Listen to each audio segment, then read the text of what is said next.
year towards unity among members, because there is strength of unity. Let us not divide our work. Let not di nato ng mga ganay issues sa panigid be a hindrance to the growth of our dear Quezon.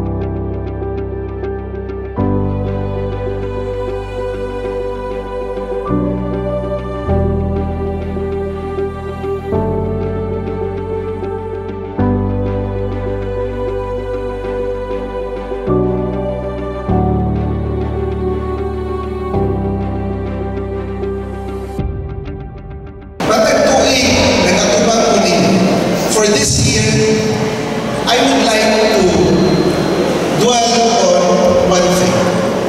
Gusto ko nga ang mga membros ng SEPCO ikahinanglan entrepreneurial ang pag-anisip.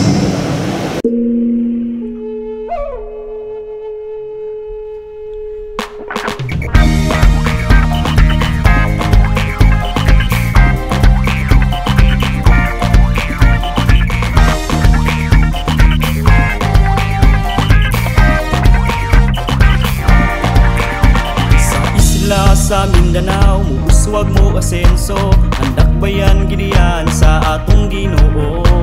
Banang katawhan nagakahiusa, kini ang atong dakbayan. Talira dayon ka imong tultulon, City of Good Life ang pangalan. Tanang mga tao, regardless of gender, regardless of age, naghandog yun nga mo asenso sa kinabuhi. Gusto na mo asenso.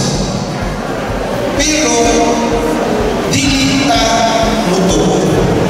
Kita mismo ang nahinder sa ato ang pag-asenso. Why is that? Because negatibo na kayo ang ato ang mindset. So in short, if you want to succeed, it's purely mindset. Ikahinanglan atong ilubong ang kinaiya ngay negatibo. Naguna sa turismo, malansing mo asenso, daghanog trabaho, sa kahusay o sa kalimpyo, makita sa atong dakbayan. Dali na diri, kay sadyang ani, pagmahal pag-abi-abi, mabati pirmi.